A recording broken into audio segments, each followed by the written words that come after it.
사도행전 1장 1절부터 11절까지 말씀 제가 읽겠습니다. 데오빌로여, 내가 먼저 쓴 글에는 무릇 예수께서 행하시며 가르치시기를 시작하심부터 그가 택하신 사도들에게 성령으로 명하시고 승천하신 날까지의 일을 기록하였노라. 그가 고난받으신 후에 또한 그들에게 확실한 많은 증거로 친히 살아계심을 나타내사 40일 동안 그들에게 보이시며 하나님 나라의 일을 말씀하시니라. 사도와 함께 모이사 그들에게 분부하여 이르시되 예루살렘을 떠나지 말고 내게서 들은 바 아버지께서 약속하신 것을 기다리라. 요한은 물로 세례를 베풀었으나 너희는 몇 날이 못되어 성령으로 세례를 받으리라 하셨느니라. 그들이 모였을 때 예수께 여쭈어 이르되 주께서 이스라엘 나라를 회복하심이 이때니까 하니 이르시되 때와 시기는 아버지께서 자기의 권한에 두셨으니 너희가 알 바 아니요 오직 성령이 너희에게 임하시면 너희가 권능을 받고 예루살렘과 온 유대와 사마리아와 땅끝까지 이르러 내 증인이 되리라 하시니라. 이 말씀을 마치시고 그들이 보는데 올려져 가시니 구름이 그를 가리어 보이지 않게 하더라. 올라가실 때 제자들이 자세히 하늘을 쳐다보고 있는데 흰옷 입은 두 사람이 그들 곁에 서서 이르되 갈릴리 사람들아, 어찌하여 서서 하늘을 쳐다보느냐? 너희 가운데서 하늘로 올려지신 이 예수는 하늘로 가심을 본 그대로 오시리라 하였느니라. 아멘. 오직 성령의 권능으로, 오직 성령의 권능으로 라는 제목으로 하나님 말씀 전하겠습니다. 예수님 제자들에게 예루살렘을 떠나지 말고 성령을 기다리라고 말씀하셨습니다. 예수님 말씀대로 제자들은 기다리되 오로지 기도에 힘쓰면서 기다리고 있었습니다. 약속하신 대로 사도행전 2장에서 오순절 그날 성령께서 강한 바람같이 그리고 불같이 임하셔서 하나님의 말씀을 능력 있게 전합니다. 그 말씀을 받은 사람들이 그날 3,000명이 세례를 받게 됩니다. 처음 교회가 이루어지게 된 것이죠. 그 초대교회는 사도들의 가르침을 받고, 오늘날로 말하면 목회자를 통해 전해지는 하나님의 말씀을 받고 그들이 서로 떡을 떼며 기쁨으로 교제하는 아름다운 교회를 이루게 됩니다.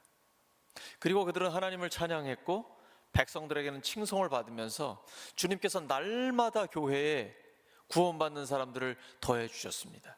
교회가 부흥하게 된 것이죠. 요즘 우리 한국 기독교에서 가장 많이 읽히는 책 중에 하나가 부흥하는 교회, 쇠퇴하는 교회입니다.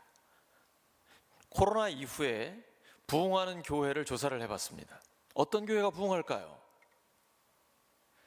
예배와 설교에 역동성이 있고 살아있는 교회, 그래서 소그룹이 활력이 넘치는 교회, 선교와 구제가 점점 더 적극적으로 이루어지는 교회, 다음 세대에 투자하는 교회, 이런 교회가 점점 더 부흥하더라고요. 코로나 이후에 상황이 어려웠잖아요. 저는 사실 코로나 때 부임을 했기 때문에 절절하게 그 상황을 잘 알거든요. 위축되기 쉽고 어려운 상황이었습니다. 코로나가 끝난 다음에도 마찬가지였습니다. 회복되는 교회는 별로 없었기 때문이죠. 하지만 예배와 설교가 살아나고 우리 식으로 하면 목장 모임이 활력이 넘치고 다음 세대와 선교와 구제에 점점 더 힘쓰고 적극적으로 재정을 사용하게 되면 그런 교회가 오히려 부흥하게 되더라는 거예요. 근데 그 책을 읽으면서 우리 교회에 나타나고 있는 현상이라는 걸 알게 됐습니다. 우리 교회 지금 국내 해외 선교가 계속 늘어나고 있고요, 아이들이 계속 늘어나고 있습니다. 예배 때마다 성령의 역사를 강력하게 경험하고 있고 하나님의 은혜를 충만히 받고요. 예배가 너무 기다려져요. 저는 선배님들은 그런 얘기 하시는 것도 제가 들은 적이 있거든요. 이제 주일만 딱 지나면 푹 쉬고 월요일에 내내 잠자고 뭐 이러신다고 그러는데 저는 그렇게 주일이 기다려져요. 주일 예배가 지나면 이제 끝났다 이게 아니고 다음 주일이 너무 기다려져요. 하나님 이번에 어떻게 역사하실까? 어떤 말씀을 줄까? 어떤 마음을 줄까? 여러분 아니에요? 너무너무 주일이 기다려지는 거예요. 성령의 역사가 기대가 되고 하나님을 바라보는 그날 말입니다. 마치 코로나 기간에 모두 다 마스크 쓰고 모이기도 어렵고 그랬던 시기인데 하나님의 이 말씀이 우리의 삶에 이루어진다라고 저는 확신합니다. 에스겔 37장 5절입니다. 시작. 주 여호와께서 이 뼈들에게 이같이 말씀하시기를 내가 생기를 너희에게 들어가게 하리니 너희가 살아나리라. 에스겔 37장 바벨론 포로기입니다. 이스라엘이 완전히 망했어요. 바벨론의 포로로 잡혀갔습니다. 희망이 없어 보입니다. 골짜기에 가보니까 마른 뼈가 있어요. 여러분 마른 뼈 보신 적 있죠?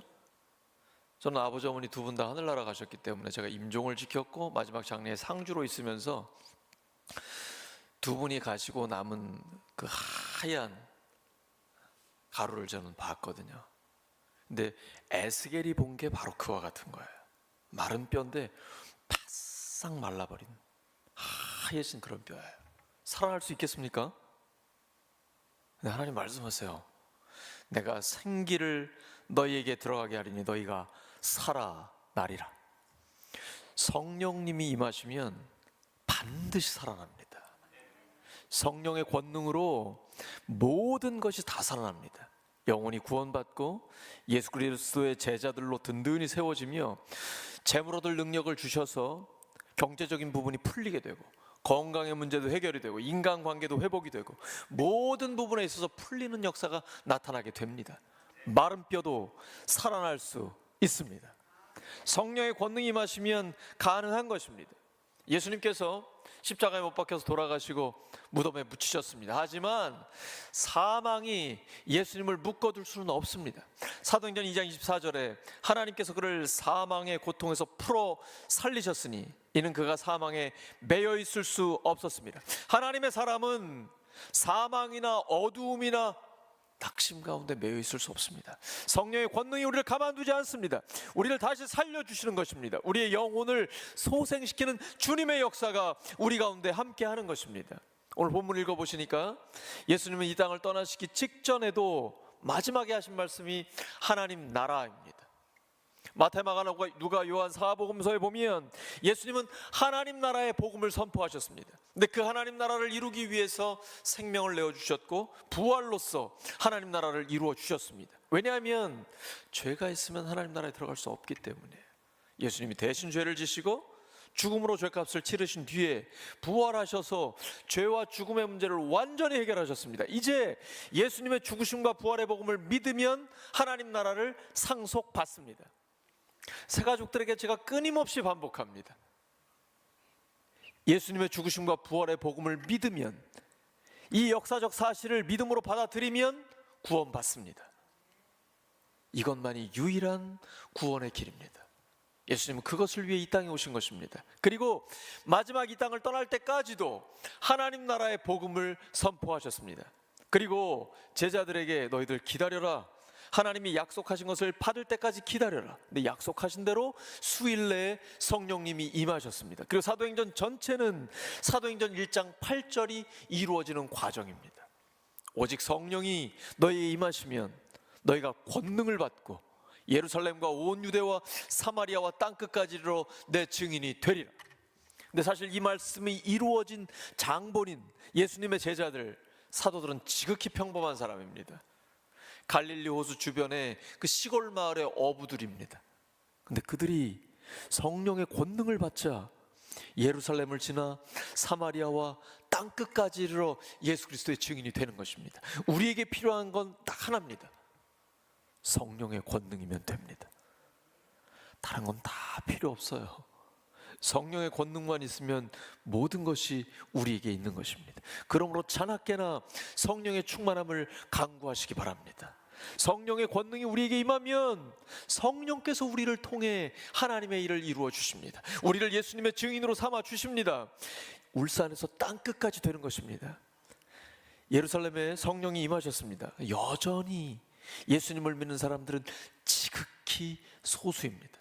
우리가 지금 보면 초대교회가 폭발적인 부흥을 하잖아요. 3,000명, 10,000명, 20,000명 순식간에 대형교회가 되지 않습니까? 근데 그래봤자 예루살렘 전체, 로마 제국 전체를 본다면 아무것도 아닌 거예요. 굉장히 적은 숫자입니다.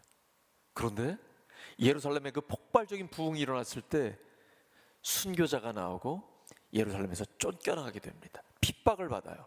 그러면 다 끝난 것 같잖아요. 소수의 그리스도인들이 이제 이걸로 다 해산되고 없어질 것 같잖아요. 아니요. 사마리아로 가서 빌립이 하나님 나라의 복음을 전하게 됩니다. 거기 명확하게 기록되어 있어요. 하나님 나라의 복음을 전했다고요. 근데 예수님이 부활 승천하신 뒤에는 이제부터는 복음 자체가 예수님의 죽으심과 부활의 복음이 됩니다. 왜냐하면 예수님의 죽으심과 부활을 통해 하나님 나라가 이루어졌기 때문입니다. 그래서 사마리아로 흩어져 그 땅에서 하나님 나라의 복음을 전하니까 복음을 듣고 구원받는 사람들이 나타나기 시작합니다. 그 다음 스데반이 순교를 당합니다. 그리고 걸출한 인물이 그때 나오는데 바로 사도 바울입니다. 그 이후부터는 사도 바울이 사도행전의 중심 인물이 됩니다. 교회를 핍박하던 자가 교회 개척자가 되는데 이 사람은 하나님이 구별하여 택한 이방인을 위한 그릇입니다. 그래서 예루살렘에 머물 수가 없어요.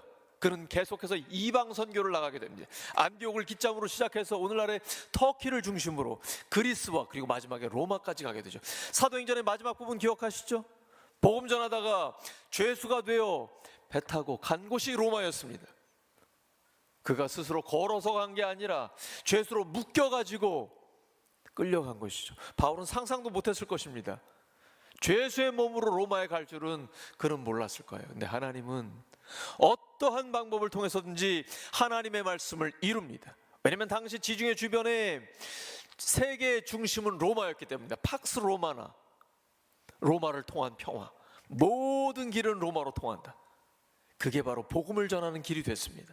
사도 바울은 특별한 사람입니다. 유대인인데 태어나면서부터 로마 시민권자입니다. 헬라어와 히브리어가 능통한 사람이에요. 그리고 해박한 구약 성경에 대한 지식, 부활하신 주님을 직접 만나 성령의 충만함을 받은 뜨거운 열정, 생명을 걸고 하나님의 말씀을 전하는 그의 복음에 대한 순교 정신, 로마가 만들어 놓은 그 길을 통해서 헬라어로 히브리어로 마음껏 자유롭게 복음을 전한 그를 통해서 세계 선교가 이루어진 겁니다. 그리고 당시 땅끝이라고 생각했던 로마까지 복음이 전해지게 된 것이죠. 비록 죄수로 가택연금 상태였지만 사도 바울은 그것에서 담대하게 거침없이 하나님 나라의 복음을 전하게 됩니다. 이것이 바로 하나님의 말씀의 능력입니다. 우리가 볼 때는 우여곡절, 또 오르락 내리락, 때로는 너무 힘들어 보이기도 하지만 하나님의 말씀은 반드시 이루어집니다. 순교자가 나오고 핍박을 당하고 죄수가 되고 어떠한 상황 가운데 있다 할지라도 주님이 말씀하시면 그 말씀은 반드시 이루어집니다. 그러므로 오늘 사도행전 1장 8절을 붙드시기 바랍니다. 그 말씀은 우리에게 주시는 말씀입니다. 오직 성령이 너에게 임하시면 너희가 권능을 받고 울산에서 땅끝까지 예수 그리스도의 증인이 되리라. 우리가 주님의 증인이 되면 필요한 모든 것은 하나님이 더하여 주십니다. 먼저 하나님 나라와 하나님의 의를 구하라. 그리하면 이 모든 것을 너희에게 더하시리라. 솔로몬에게 하나님이 말씀하셨던 것 기억하시죠? 왕이 돼가지고 일천 번제를 하나님께 드립니다. 자, 일천 번제가 무슨 뜻입니까? 한 번, 두 번, 1000번 제사를 드렸다는 건가요? 이렇게 오해하시는 분이 가끔 계신데 그게 아니라 왕이 그럴 시간이 없겠죠. 1000마리를 번제를 드렸다는 겁니다. 번자가 한 번, 두 번 할 때 번자가 아니고 태워서 하나님께 제사를 드린다, 예배를 드린다는 그 번제의 의미거든요. 1000마리 양을 하나님께 한꺼번에 제사로, 예배로 드린 거예요. 그때 하나님이 말씀하십니다. 내가 너에게 무엇을 줄꼬? 이 말씀 듣고 싶으시죠? 대수야, 내가 너에게 뭘 줄까? 여러분의 이름을 부르시면서 얘야, 내가 너에게 뭘 줄까? 하나님 오늘 묻고 계십니다.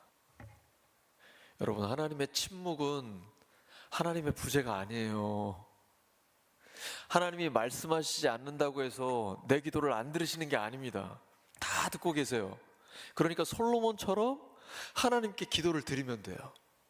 솔로몬 어린 나이인데 아주 순수한 믿음을 갖고 있어요.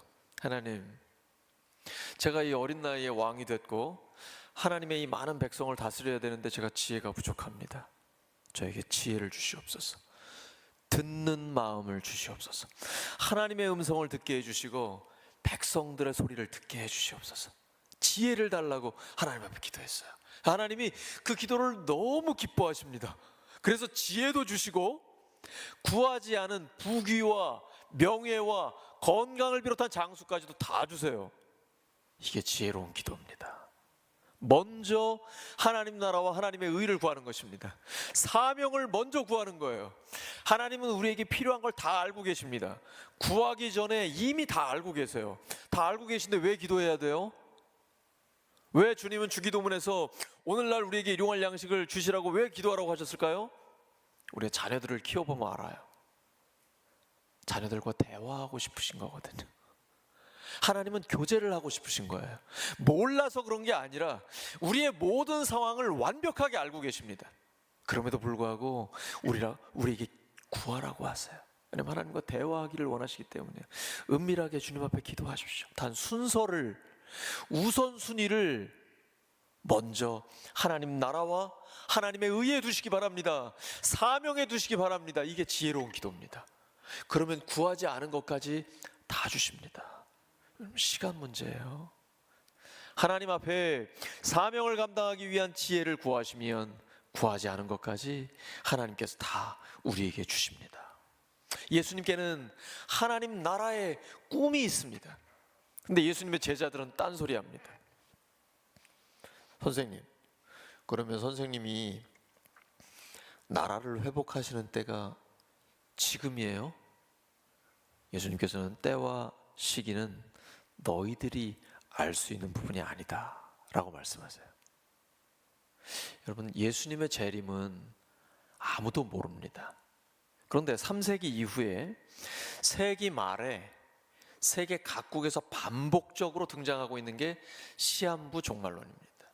우리나라에서는 1965년에 노광공이라는 사람이 8월 15일을 휴거일로 주장하면서 본격화됐습니다. 이후에 1973년, 1989년, 1991년, 1992년을 주장했는데 이루어지지 않았습니다. 그런 일은 일어나지 않았어요.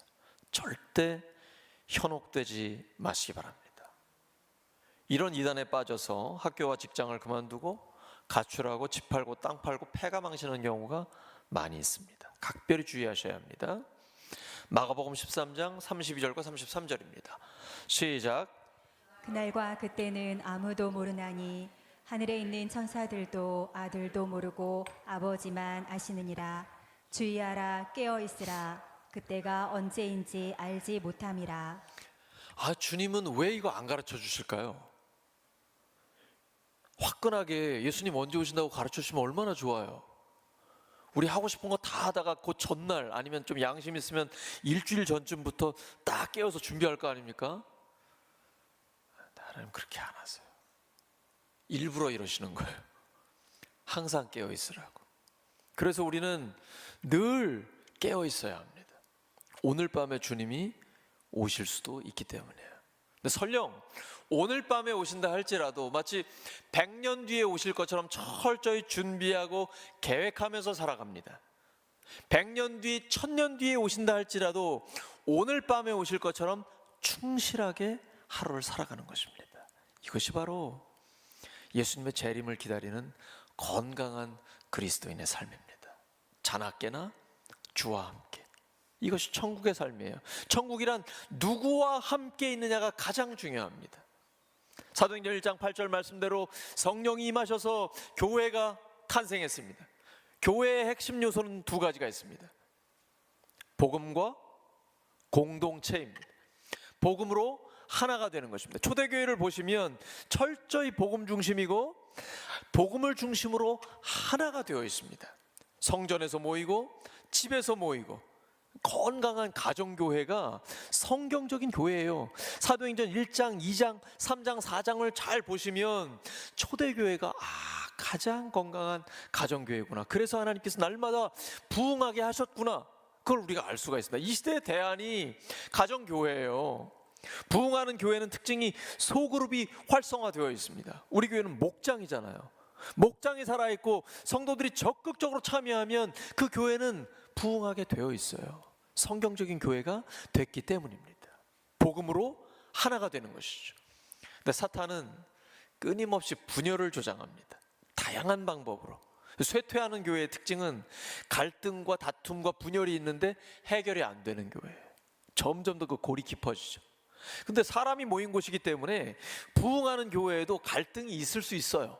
근데 부흥하는 교회의 특징은 품어주는 거예요. 용서해줘요. 갈등이 있는데 갈등의 조짐이 있을 때 빨리 예방하고 없애주는 교회예요. 그리고 화목하고 하나가 되는 교회가 부흥하는 교회의 특징이에요. 이게 바로 교회의 가장 중요한 요소, 복음과 공동체입니다. 복음으로 하나가 되는 것이죠. 그러면 복음의 가장 중요한 요소 두 가지는 뭡니까? 달라스 윌라드가 하나님의 모략에서 한 유명한 이야기예요. 복음의 가장 중요한 요소 두 가지, 생명과 제자도입니다. 예수님을 믿고 영원한 생명을 얻었죠? 지금 죽어도 천국 가죠? 또 하나는 이 땅에 사는 동안 예수님의 제자로 사는 거예요. 이걸 빌립보서에서는 복음에 합당한 삶이라고 표현하고 있습니다. 그렇다면 영원한 생명은 언제 시작됩니까? 죽은 다음에요? 아니에요. 지금부터 영원까지예요. 영생을 앞당겨서 지금 살아가는데요, 하나님의 능력과 지혜와 사랑을 가지고 살아가는 것입니다. 단순히 그냥 죽지 않고 영원히 사는 걸 영생이라고 하지 않고 하나님의 다스리심 속에 하나님의 지혜로, 하나님의 능력과 하나님의 사랑으로 살아가는 겁니다. 하나님은 전능하시잖아요. 그러니까 걱정하지 않는 거예요. 하나님은 완전한 지혜, 전지하신 분이잖아요. 그러니까 앞날에 무슨 일이 있을까 걱정하지 않고 하나님께 다 맡겨놓고 살아갑니다. 하나님의 사랑은 완전하잖아요. 비록 이 땅에서 갈등과 어려움이 있다 할지라도 그 하나님의 사랑으로 덮으면서 살아가는 삶, 이것이 바로 영원한 생명이에요. 그래서 요한복음 17장 3절에 예수님은 영생은 곧 유일하신 참 하나님과 그가 보내신 자 예수 그리스도를 아는 거라고 말씀하세요. 경험으로 아는 거예요. 이 하나님의 전능하신 능력, 완전하신 사랑을 이 땅에서 경험하며 살아가는 것이 바로 영원한 생명입니다. 그리고 그 예수님을 점점 더 닮아가는 삶이 바로 복음의 핵심이에요. 영생은 하나님이 다스리는 삶입니다. 사도행전 8장 12절입니다. 시작. 빌립이 하나님 나라와 및 예수 그리스도의 이름에 관하여 전도함을 그들이 믿고 남녀가 다 세례를 받으니. 이렇게 죄송합니다. 사도행전 7장에서 스데반이 순교를 당한 뒤에 빌립은 사마리아에 가서 복음을 전하게 됩니다. 근데 복음의 내용은 하나님 나라요, 예수 그리스도의 이름이에요. 여러분, 예수님의 이름에 능력이 있는 걸 알고 계시죠? 어떠한 상황이 있다 할지라도 믿음으로, 중요합니다. 믿지 않고 마치 주문처럼 하는 건 아무 의미 없습니다. 확신을 가지고 예수님의 이름으로 선포하면 영혼들이 살아나는 역사가 일어납니다. 저는 정말 한 일주일 동안 굉장히 많이 울면서 하나님 앞에 감사했는데요, 제가 한 8개월 이상 저희 집에서 목장 모임을 하면서 새벽마다 하나님 앞에 간절히 기도했습니다. 저희 아들과 딸이 우리 목장 모임에 참여하게 해주세요라고 간절히 기도했거든요. 근데 안 하는 거예요. 청소하고 그 식탁 준비는 하는데 밥 먹을 때도 자기 밥 가지고 자기 방에 들어가서 따로 먹어요. 목장 모임은 거실에서 하는데 안 나오는 거예요. 근데 지난주 금요일에 제 딸이 밥을 같이 먹었어요. 목장 식구들하고 같이 먹었어요. 그 다음 제가 뭘 좀 가지러 안방에 갔는데 안방에 그 욕실이 있거든요. 제 딸이 저를 따라 들어왔습니다. 그러더니 아빠, 나도 같이 해도 돼요? 라고 저한테 물어보는 거예요. 저는 정말 깜짝 놀랐습니다. 제 딸이 그런 애가 아니거든요. 그렇게 빨리 목장 모임에 참여하리라고는 저는 꿈에도 생각 못했어요. 제 아내는 그걸 뭐라고 표현했냐면 역사적인 사건이다라고 얘기했습니다. 제 딸한테 제가 그랬습니다. 당연하지, 당연하지. 그리고 그날부터 제 딸이 겨자씨 목장의 목원이 됐습니다. 그리고 단체 카톡방에 초대했어요. 제가 무슨 메시지를 올리면 제일 먼저 클릭을 하는 가장 적극적인 목원이 됐어요. 이게 지금 5일밖에 안 됐습니다. 8개월 동안 새벽마다 기도했는데 정말 생각지도 못한, 예상치 못한 때에 갑자기 하나님이 응답하시는 거예요. 저와 제 아내는 정말 큰 위로를 받았습니다. 와, 이렇게 빨리 하나님이 응답하시는구나, 풀어주시는구나. 기도하면 하나님이 역사하십니다. 사랑하는 우리 울산교회 성도 여러분, 우리 교회는 사도행전이 계속되는 교회입니다. 저는 확신합니다. 성령의 역사가 계속되고 있고 부활하신 주님이 우리와 함께 하시기 때문입니다. 저는 부흥하는 교회, 쇠퇴하는 교회라는 책을 쭉 읽으면서 우리 교회가 지금 이 시대에 부흥하는 교회구나, 부흥하는 교회의 특징을 다 갖고 있구나, 더 집중해야 되겠다, 더 성경적인 교회로, 더 본질에 집중해서 하나님이 기뻐하시는 교회가 돼야 되겠다, 확신을 갖고 있어요.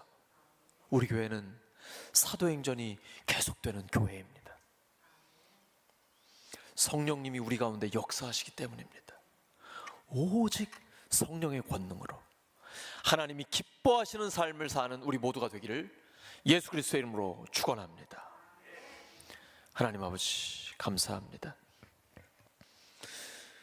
주님, 우리의 부족한 기도를 들으시고 성령께서 역사해 주시니 감사합니다. 늘 성령의 권능으로 함께 하셔서 우리의 기도에 응답하시는 하나님을 체험하게 해주시니 감사합니다. 울산 성결교회를 긍휼히 여기셔서 사도행전이 계속되는 교회가 되게 해주시니 감사합니다. 성령의 역사가 계속해서 나타나게 하시니 감사합니다. 하나님, 초대교회처럼 되게 하여 주시옵소서. 하나님 나라의 복음, 예수 그리스도의 죽으심과 부활의 복음이 담대하게 선포돼서 날마다 구원받는 영혼들이 늘어나게 해주시고 예수님의 제자들이 견고히 세워지게 하여 주시옵소서. 이 시대에 울산에서 땅끝까지 복음을 전해 예수 그리스도의 증인으로 살아가는 울산 성결교회의 모든 성도들이 되게 하여 주시옵소서. 오직 성령의 권능으로 하나님의 일을 감당하게 하여 주시옵소서. 예수님의 이름으로 기도드립니다.